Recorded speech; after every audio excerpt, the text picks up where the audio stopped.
Hey y'all, I'm back. Finally. Had to take a break because I've been kind of going through it out in these museum streets, man. Ain't no joke. But back today to share a little art and a little light since times are so crazy. And I wanted to follow up on my last video where me and Justin Brown are chopping it up about his work, and I mentioned the American landscape painter Robert Seldon Duncanson. So I wanted to give you guys a first person sort of point of view look at the Duncanson that we have in the collection here at IMA. So this is one of our jewels of our Hudson River School collection here in Newfields. It's entitled Long Lock. It was inspired by Duncanson's visit to Scotland during the Civil War years.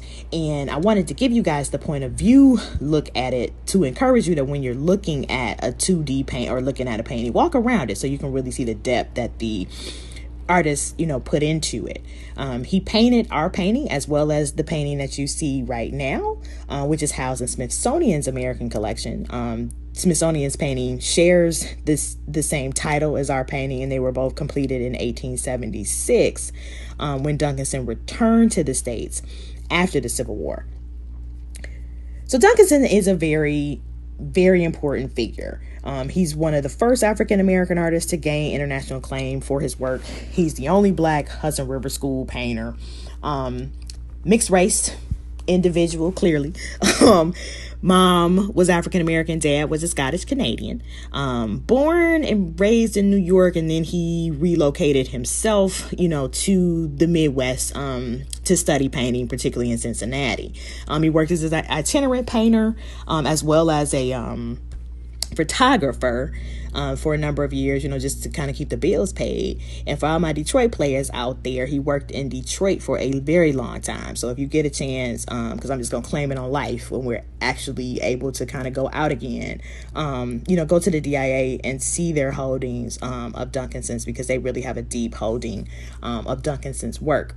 So he starts painting in the 1840s, and by the end of the 1840s, 1848 to about 1850, he's getting a lot of attention, right? People are starting to buy his work, commission his work, and he's commissioned by Nicholas Longworth, who's a prominent Cincinnati businessman, prominent abolitionist, and he commissions Duncanson to paint this series of murals in the front entrance of his home.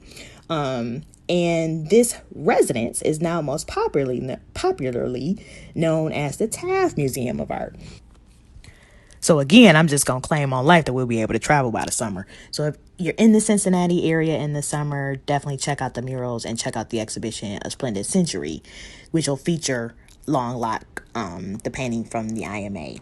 So to get back to our painting, this view gives you a real close up to the detail.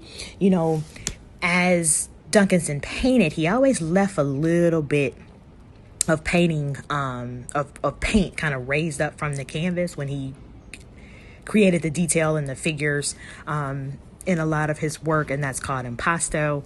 Look at just the detail of the rocks, and like this is an everyday, scene, right, of people just kind of coming down to the lock, enjoying themselves for respite, fishing, just the day-to-day, right, of the people of Scotland.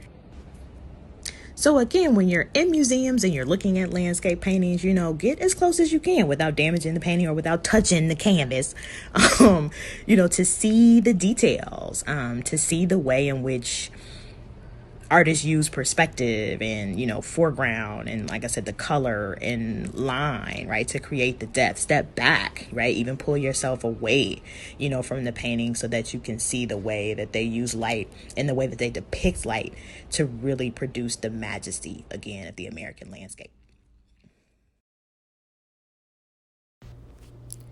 BIA is a document used to preserve and promote the contributions of the African American arts community.